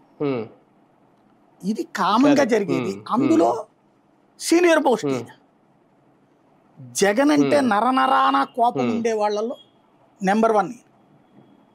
లోకేష్కి చంద్రబాబు కూడా అంత ఉండదు ద్వేషం. మీరు చంద్రబాబుని అపారంగా ప్రేమించే వాళ్ళకి జగన్ అస్సలు నచ్చడండి. ఎందుకు అంటే దానికి రీజన్ ఉంది. చంద్రబాబు నాయుడు నానా తిప్పలు పడ్డాడు, పార్టీని అటు కాంగ్రెస్లో నుంచి తెలుగుదేశంలోకి రావడం, ఎన్టీఆర్ గారి మెప్పు పొందడానికి రకరకాల ప్రయత్నాలు చేయడాలు, ఆ పైన పార్టీని తను తీసుకోవడానికి, ఆ తర్వాత కూడా స్ట్రగుల్స్ బోల్డ్ అన్ని జరిగినాయి. అవన్నిటి ఫేస్ చేసి చేసుకొచ్చాడు. అసలు ఆయనకి తిరుగులేని రాజకీయం అని వీళ్ళందరూ సంతృప్తి పడ్డారు. ఎందుకు? అవతల కాంగ్రెస్ ఏమో అధినాయకత్వం ఒక దిక్కుమాలిన పద్ధతిలో ఉంటుంది, వాళ్ళతో పెద్ద ఇష్యూ కాదు. అదే ఇది వచ్చేటప్పటికి ఇక అసలు ఆయనకి తిరుగులేదు ఇక రాష్ట్రంలో అనేటటువంటి సిచ్యువేషన్లో రాజశేఖర రెడ్డి వచ్చాడు. రాజశేఖర రెడ్డి లేకపోతే చంద్రబాబే అప్రతిహతంగా సీఎం అయ్యేవాడు, వెస్ట్ బెంగాల్లో జ్యోతి బసు లాగా. ఇప్పుడు మమతా బెనర్జీ లాగా ఆగకుండా సీఎం అయ్యేవాడు. కానీ ఎందుకని కాంగ్రెస్ పద్దాక ముఖ్యమంత్రిని మారుస్తుంటది, అదో పెంట పార్టీ అది, దాంతో చిరాకు వాళ్ళకి జనాలకి. ఇక్కడ అలాంటి దాన్ని అడ్వాంటేజ్ గా తీసుకున్నారు చంద్రబాబు. రాజశేఖర రెడ్డి వచ్చాక అతనే రాకపోతే ఓటమి ఉండేది కాదు చంద్రబాబు. అతను మొదటిసారి పిసిసి చీఫ్ ఈ హోదాలో ఉన్నటువంటి సందర్భంలో ఓడిపోయాడు. అప్పుడు ఏది ఉచిత విద్యుత్ అవన్నీ తీసుకొచ్చాడు కదా, తీసుకొచ్చినా ఓడిపోయాడు. కానీ 26 సీట్ల నుంచి 90 సీట్లకి వెళ్ళింది కాంగ్రెస్. అప్పుడు ఫస్ట్ పీజీఆర్ ఉన్నప్పుడు 26 కదా, అంటే ఎన్టీ రామారావు 94లో గెలిచినప్పుడు 26 సీట్లే కాంగ్రెస్కి. ఆ స్టేజ్ నుంచి 90 దాటిచ్చాడు ఏది రాజశేఖర రెడ్డి. అందుకనే రాజశేఖర రెడ్డికి సిఎల్పి ఇచ్చాడు. సిఎల్పి తీసుకున్నప్పుడు పిసిసి చీఫ్ గా డిఎస్ కేకే ఇట్లాంటి వాళ్ళు ఉండేవాళ్ళు కదా, వాళ్ళ వల్ల ఏమన్నా ఇబ్బంది అయిందా చంద్రబాబుకి? డిఎస్ వల్ల, కేకే వల్ల, విహెచ్ వల్ల ఏం ప్రాబ్లం లేదు. వాళ్ళని ఎట్లా మేనేజ్ చేయాలి ఈయనకి తెలుసు. మేనేజ్ కానోడెవడు, ఆట ఆడుకున్నోడెవడు? రాజశేఖర్ రెడ్డి. చివరికి రాజశేఖర రెడ్డి సీఎం అంటే అక్కడి నుంచినే చంద్రబాబుకి దెబ్బ బిగినాయి.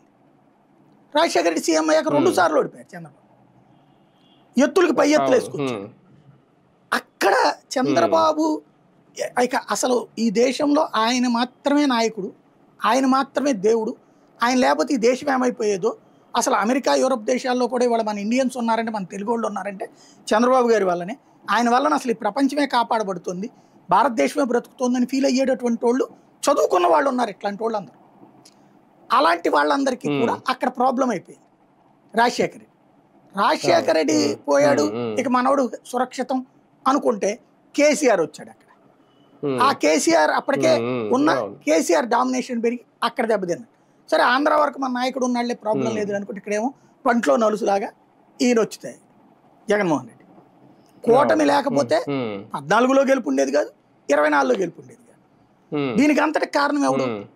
జగన్మోహన్ రెడ్డి. అతని వీళ్ళ దృష్టిలో అంటే నేను ఒక నాయకుడు నా దగ్గర మాట్లాడిన మాట అడంతా నా కొడుకు ఆ బచ్చాగాడు వాడేంటి, వాడికి ఇప్పటికి కూడా 40% ఓటింగ్లు ఏంటి అంటే వాళ్ళ దృష్టిలో ఇప్పటికి కూడా అతనికి అంత ఓటు ఉండటం ఏంటి, అట్లాగే ఫస్టే 45% ఓట్లు ఏంటి, అసలు అతనికి ఎందుకు ఉంటారు? అతను దుర్మార్గుడు కదా. ఎందుకు దుర్మార్గుడు అంటే అతను ఇంతకుముందు ఫ్యాక్షనిస్టు, అంతకుముందు చేసేది మీకు తెలియదా అంటారు. మనకి తెలిసినవి ఏంటో మనకి తెలుసు, వాళ్ళకి చెప్పినా ఒప్పుకోలేరు. అలాగే ఇటు పక్కన ఉండే లోపాలు వదులుకోలేరు. సార్ ఒకటి సార్, ఇలాంటి వ్యాఖ్యలు ఇప్పుడు మీరు అన్నట్టు అతను దుర్మార్గుడు అని బయట మాట్లాడుకో వరకు ఓకే. గతంలో కూడా తొగ్లక్ పాలన అనేవారు జగన్ది వీళ్ళే. అలాగే జగన్మోహన్ రెడ్డి గారు వీళ్ళని విమర్శించలేదు అని నేను అన్నాను, ఎందుకంటే దుష్ట ఏమన్నా దత్తపుత్రుడు అని ఇలాంటి. కానీ ఒక అసెంబ్లీ సాక్షిగా నిన్న బాలకృష్ణ గారు ఒక మాజీ ముఖ్యమంత్రిని సైకో గాడు అనడం, అది అంటే ఆ వేదిక దుష్ట చతుష్టయం లాంటి పదాలలో ఎక్కడ అది విమర్శ అవుతుంది, లేదా దుర్మార్గ పాలన, రాక్షస పాలన, ఇవన్నీ విమర్శ అవుతుంది. సైకో పాలన అన్నది కూడా విమర్శ, కానీ అక్కడ వ్యక్తిగతంగా టచ్ చేసినట్టు. సైకో గాడు అనే పదం వాడటం అనేటటువంటి సభా సంప్రదాయాలకు విరుద్ధం. అందులో బాధ అనిపించింది ఏంటంటే అది మీరు గబక్కన ఆవేశంలో మాట్లాడారు, నేను అది రికార్డు నుంచి తొలగిస్తానన్న స్పీకర్ స్థానంలో ఉన్నటువంటి రఘురామకృష్ణరాజు మాట్లాడారు. నాన్ సెన్స్ ఇది, ఈ రెండు తప్పు, సభా సంప్రదాయాలకు విరుద్ధం. నవ్వడంతో పాటు మీరు కరెక్ట్ అన్నారా, కొంచెం గ్యాప్ తీసుకోవడం అది సంస్కారయుతమైనటువంటి పద్ధతే కాదన్నది వాళ్ళు ఆత్మవిమర్శ చేసుకోవాలి. బేసిక్ నువ్వు విమర్శించు, ఒకటి చిరంజీవిని వెటకారం చేయటం అది నీ కూటమికి తప్పు. సైకోగాడ్ అంటే ప్రతిపక్షానికి వ్యవహారంలో వ్యవహరించకూడని పదం, రెండిట్లలోనూ తప్పు ఆయన దగ్గరనే ఉంది. కానీ దాన్ని తప్పని ఏ ప్లాట్ఫామ్ అయితే ఆపాలో అది ఆపకపోవడం ఒక విచిత్రం. బేసిక్ గా కొన్ని అంటే ఇదే జగన్ టైంలో అనుంటే ఇంకొక 100 ఏళ్ళు విమర్శిస్తారు. మైకు ముందు కాకుండా మైక్ వెనక ద్వారంపూడి మాట్లాడితే మైకు ముందు దాన్ని సమర్థిస్తా మాట్లాడినటువంటి అంబటి రాంబాబు ఆ రోజున చంద్రబాబు గారి కుటుంబం గురించి ఎంత సీన్ క్రియేట్ అయింది, దాంట్లో ఎంత సెంటిమెంట్ క్రియేట్ అయింది. ఇక్కడ రివర్స్ సెంటిమెంట్. అది మన రాష్ట్రంలో రాజకీయం సహజంగా నడిచిపోతుంటుంది అంతే. ఇలాంటి సందర్భాల్లోనైనా సభలో ఒక 10 మంది వైసీపీ ఎమ్మెల్యేలు ఉన్నా ఈ పాయింట్ రేజ్ చేసి ఉండేవారా? ఇమీడియట్ గా ఆందోళన చేసి చెప్పండి అని అడుగుండేవారా? అడుగుండాలి. అది మైనస్ వైసీపీకి లేకపోవడం బయట మాట్లాడితే అది ఉండుంటే బాగుండేది. రైట్, అదే కదా సార్. ఒకటి మెడికల్ కాలేజీల అంశంలో ఈసారి ఈ సమావేశాల్లో, అసెంబ్లీ సమావేశాల్లో ఆయన లోకేష్ గారు చెప్పింది కానీ, బాబు గారి నోట నుంచి వచ్చింది కానీ, పీపీపీ అంటే ఏంటో 33 ఏళ్ళ తర్వాత మళ్ళీ మన చేతికే వస్తుంది, ప్రభుత్వం నెరవేరుస్తుంది, ఎవరికి ఎలాంటి ఇబ్బంది ఉండదు, ఇది క్లారిటీ ఇచ్చినట్టు అయిందా? నిజాలు బయటకు వచ్చినాయా? ఈ విషయంలో వైసీపీ చెప్పిందే నిజమైందా? బేసిక్గా ఒకటే, ఇప్పుడు సూపర్ 6 సూపర్ హిట్ అయిపోయింది, పదే మాట్లాడుతున్నారు, అందులో 2 ఎగ్గొట్టేసిన విషయం మాట్లాడట్లేదు, 3వ దాంట్లో సగమే చేసిన విషయం కూడా మాట్లాడట్లేదు. కానీ సూపర్ హిట్ అనేటటువంటిది సైకలాజికల్గా తీసుకెళ్లే ప్రయత్నం చేస్తారు. ఏడాదిలో అన్ని కంప్లీట్ చేసినటువంటి జగన్మోహన్ రెడ్డి మాట్లాడలేదు. ఇప్పుడు అలాంటి సంబరాలు చేసుకోవాలి, అలాంటి బహిరంగ సభ ఎట్లా నవరత్నాలు విజయోత్సవం అని వాళ్ళు ఎప్పటికీ 97% అనే అన్నారు. అదే ఇక్కడ వచ్చేటప్పటికి అన్ని సక్సెస్ అయిపోయినాయి, అమలైపోయినాయి, సక్సెస్ అయిపోయింది. నిన్న అసెంబ్లీలో కూడా అచ్చెన్నాయుడు ఏమాగిందో చెప్పండి అంటున్నాడు బండల్లో. ఇది చెప్తుంటే వెంటనే అది మరి విచిత్రం, దాన్ని ఎవరేం చేయాలా? అట్లాగే ఇది కూడా అంతే బేసిక్. వీటిలో కూడా మెడికల్ కాలేజీలు కూడా పీపీపీ అంటే ప్రైవేట్ కాదంటే మరి ఏం ప్రభుత్వం? ప్రభుత్వం అయితే గొడవే ఉంది. అవతల నిర్వహిస్తాడు అంటే నీకు నిర్వహణ 33 ఏళ్ల తర్వాత నీకు రూల్ ప్రకారం ఏంటంటే ఒకసారి 33 ఏళ్ళకి ఇచ్చాక ఆ తర్వాత ఎక్స్టెన్షన్ అవుతుంది కానీ తీసుకోవడం ఉండదు. సంస్థ మూసేస్తే తీసుకోవచ్చు, ఎవడు మొయ్యడు కదా మెడికల్ కాలేజీ బేసిక్. అవి కూడా ఇంజనీరింగ్ కాలేజీ లాగా తయారైపోయి కుప్పలు తెప్పలు అయిపోతే అప్పుడు మూసుకుంటారు మేబీ. ఒకటి, నరేంద్ర మోడీ అనేటటువంటి ఆయన కరోనా టైంలో అనుభవించిన సమస్య, జగన్మోహన్ రెడ్డి ఆంధ్రాలో అబ్జర్వ్ చేసిన సమస్య, ఈ రెండిటికి పరిష్కారమే ప్రభుత్వ వైద్య కళాశాల. ఎందుకని? కరోనా వచ్చినప్పుడు ప్రైవేట్ హాస్పిటళ్ళు చేతులు ఎత్తేసి లేదా లక్షల ఫీజులు తీసుకున్నాయి. ఒక హాస్పిటల్లో 4 లక్షల రూపాయలు పెట్టి జాయిన్ అవ్వాలి, చచ్చిపోతే సంబంధం లేదు, రాసి న్యాచురల్ డెత్ అని మేము సర్టిఫికేట్ ఇస్తామని చెప్పి. ఇంకొక హాస్పిటల్లో అయితే బెడ్లు ఎన్ని బెడ్లు ఉన్నాయో అన్ని బెడ్లు కూడా ధనవంతులకి రిజర్వ్ చేశారు, 10 లక్షల రూపాయలు కట్టేసేసుకున్నారు. అది రిటర్న్ ఇవ్వరు, వాడికి రోగం వస్తే హాస్పిటల్లో చేరు, లేకపోతే ఆడి తరపున ఎవరినన్నా చేర్చుకోవచ్చు, వాడి తరపున ఎవరినన్నా చేర్చుకోవచ్చు. 10 లక్షలు మాత్రం తీసేసుకున్నారు. వాడు చావు బతుకులు భయంతో కట్టిన వాళ్ళు ఉన్నారు హైదరాబాద్లో బోల్డ్ హాస్పిటళ్లలో.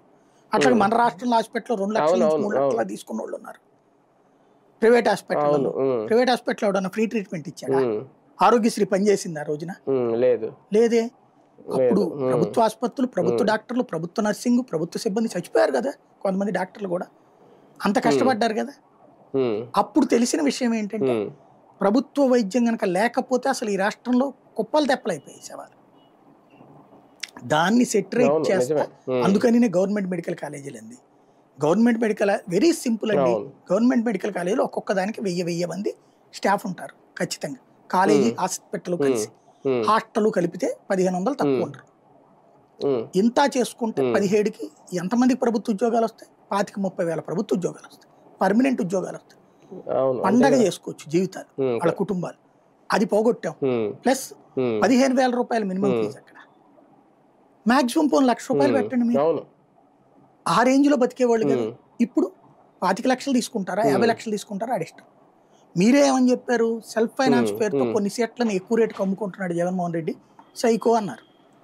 ఇప్పుడు మీరేం చేస్తున్నారు? కాలేజీలు ఇచ్చేసి మేము సైకోలం కాదు, మేము గొప్పవాళ్ళం అని చెప్తున్నారు. ఎవరికి చెప్పాలి ఇది? సార్, తాజాగా జగన్ కోర్ టీంతో నిర్వహించిన సమావేశంలో భవిష్యత్ కార్యాచరణ ప్రణాళిక వేసే విధంగానే ఆయన కొన్ని నిర్ణయాలు తీసుకున్నారు అక్కడ. అంటే ఈ డిజిటల్ బుక్ కూడా అనేది కార్యకర్తలకు ఒక భరోసా కల్పించడమా, ఇన్యాక్టివ్గా ఉన్న వాళ్ళని యాక్టివ్ చేసే డిజిటల్ బుక్ అనేటటువంటి దాంట్లో ఒక ఆస్పెక్ట్ ఏంటంటే ధైర్యాన్ని ఇవ్వడం. అంటే ఏదో ఊరికినే మాట అనేసి వదిలేదు జగన్, ప్రతిసారి చెప్తున్నాడు ఇది 2.0 దీని ఇంపాక్ట్ ఒకటేంటంటే మీకు తొందరగా గ్రహించగలిగేది ప్రభుత్వ ఉద్యోగులు ఏం జరుగుతుందని మీరు అబ్జర్వ్ చేస్తే క్రమంగా ప్రభుత్వ ఉద్యోగుల్లో ఒక మార్పు వస్తుంది. ఎందుకు వచ్చిన గొడవ మనకి ఇక వేర దురదున్నటువంటి లేదా ఏదో ఆఫర్ అంటే ప్రమోషను పైసలో ఆఫర్ ఉన్నటువంటి ప్రభుత్వ ఉద్యోగులు తప్పించి వీళ్ళని హింసించేయాలనుకోవట్లేదు. అది కొంత జాగ్రత్త పడుతున్నారు. లేదా వీళ్ళు పట్టుకొచ్చి ఆయన లోపలేసి ఈ లోపలేసుకొచ్చేసే అంటే కొడుతున్నటువంటి సంఘటనలు అక్కడికి వచ్చి టీడీపీ వాళ్ళు కొడుతున్నారు కానీ అధికారులు కొట్టట్లా. కొన్ని చోట్ల కొట్టే అధికారులు ఉన్నారు వీళ్ళు అలా. అందుకని ఈ మధ్యన ట్రాన్స్ఫర్లో తమ మాట విని తమ చెప్పగానే ఎవరినైనా కొట్టేవాళ్ళు ఎవరినైనా తాట తీసేవాళ్ళని పెట్టుకున్నారు కొన్ని ట్రాన్స్ఫర్లు. ఇది ఎందుకు వచ్చింది అర్జెంటుగా ఇంత ట్రాన్స్ఫర్ భారీ ఎత్తున రాష్ట్ర వ్యాప్తంగా అంటే మొన్నటిదాకా ఉన్నటువంటి వాళ్ళు క్రమంగా అర్థం చేసుకుంటున్నారు మనకేంది ఇది వాళ్ళ రాజకీయ కక్షలు తెచ్చుకోవడానికి మనల్ని పావులుగా చేసుకోవడం ఏంటని. వాళ్ళందరిని అకస్మాత్తుగా తీసేసి ఇప్పుడు ఐపీఎస్లు మారిపోయారు కదా, వీళ్ళందరూ కూడా చెప్తుంది ఏంటి రాజకీయ పాలననే కదా.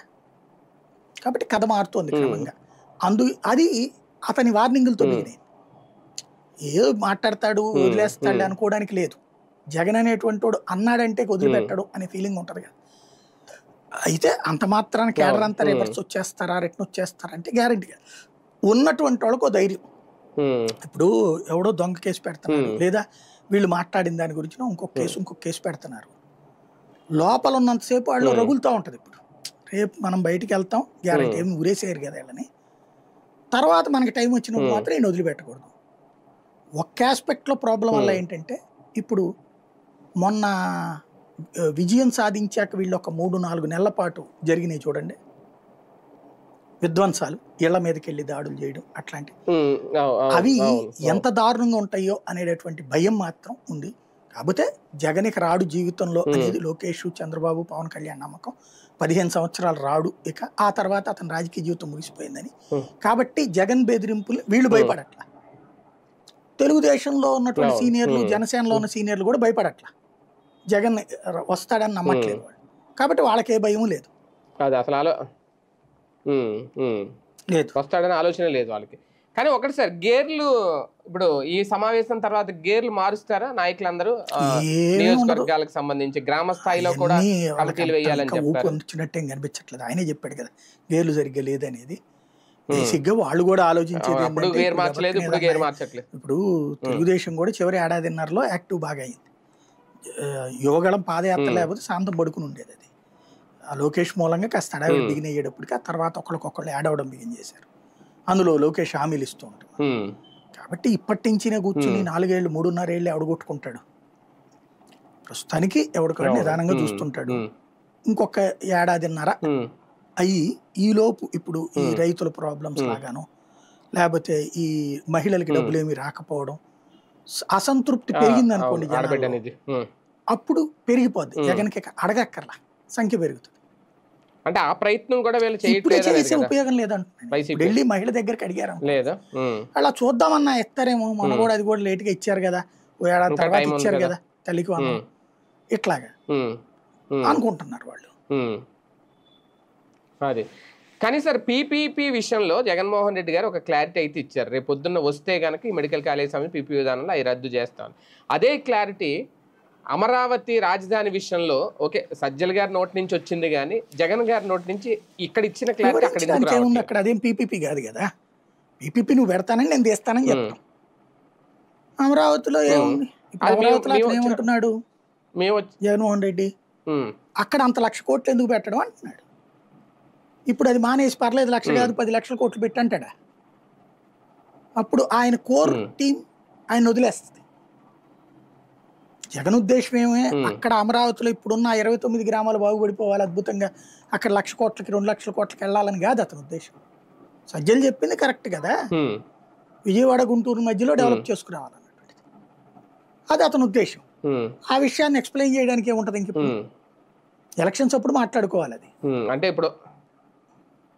అంటే ఇప్పుడే క్లారిటీ ఇవ్వాల్సిన అవసరం లేదా? అమరావతి రాజధాని మేము కంటిన్యూ చేస్తాం ఇప్పుడు ఇచ్చిన క్లారిటీ వైజాగ్ అంటావా క్లియర్ గా.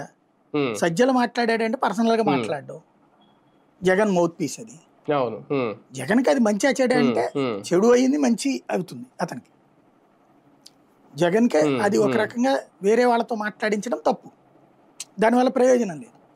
కానీ ఇట్లాంటి కాంట్రవర్షియల్ ఇష్యూస్ లో అదే కరెక్ట్. అంతేనా? కానీ కొంతమంది ఎదురు చూస్తున్నారు కదా, పారిశ్రామికవేత్తలు ఎవడు కానీ ఎదురు అక్కడ ఉన్న చూడట్లేదండి. రైతులు కానీ, ఇప్పుడు 1800 ఎకరాలు ఎవడు ఇవ్వాల్సిన ఎదురు రైతులు చూడడు. కానీ రేపు పొద్దున్న ప్రభుత్వం ఎవడు మారితే ఎదురు ఏంటి చూడ్డు. చంద్రబాబు అనేది. ఉంటే ఓ 25-30 ఏళ్ళకన్నా బాగుపడద్ది, చంద్రబాబే కంటిన్యూగా ఉంటే బాగుపడద్దు అనుకుంటారు ఆయన నమ్మేవాళ్ళు. ఉమ్, జగన్ వస్తే బాగుండు, ఇతర ప్రాంతాలు ఈ 2 ప్రాంతాలు బాగుపడితే బెజవాడ గుంటూరు చేస్తారనేది ఈయన నమ్మేవాళ్ళు నమ్ముతారు. అంతే తప్పించి ఈయన చెప్తే ఇది అనేటటువంటిది వాళ్ళు ఏం తెలుగుదేశం నమ్మేవాళ్ళు ఎవరు కూడా జగన్ అసలు అధికారంలోకి వస్తాడనే నమ్మట్లేదు వాళ్ళు. ఈయన వచ్చి అమరావతిని పాడు చేస్తాడని వాళ్ళు ఎందుకు అనుకుంటారు? ఉండదు అది. ఉమ్, ఉమ్, ఉమ్. సార్, ఫైనల్గా నరేంద్ర మోడీ ప్రభుత్వం తీసుకున్న నిర్ణయం జిఎస్టీ 2.0, ప్రతిపక్షం చేస్తున్న విమర్శ గబ్బర్ సింగ్ ట్యాక్స్ అనో, లేదంటే ముందు ₹5 వసూలు చేసి ఇప్పుడు ₹2 తిరిగిస్తున్నారనో, ఇది ఒక పదునైన అస్త్రం అవుతుందా రేపొద్దున్న? ఇదే ప్రతిపక్షానికి విమర్శకు ఒక జనాలు అస్త్రం చూస్తున్నారు కదా, ఎవడో ఏమైనా మాట్లాడుతున్నారా? ఎవడో ఇప్పుడు భారతదేశం స్వతంత్రం వచ్చాక పన్నులు పెరిగినాయి కానీ ఎప్పుడు తగ్గలేదు. ఇన్కమ్ ట్యాక్స్ అనేది కాంగ్రెస్ టైంలో పెరుగుతూ వచ్చింది కానీ తగ్గలేదే. మోడీ వచ్చిన తర్వాతనే తగ్గింది ఇన్కమ్ ట్యాక్స్. ఇప్పుడు 12 లక్షల దాకా పన్ను కట్టక్కర్లేదు. వాస్తవంగా చెప్పాలంటే మిగతా 3 లక్షలు కూడా ఎగ్జామ్షన్, 15 లక్షల దాకా పన్ను కట్టక్కర్లేదు దగ్గరగా.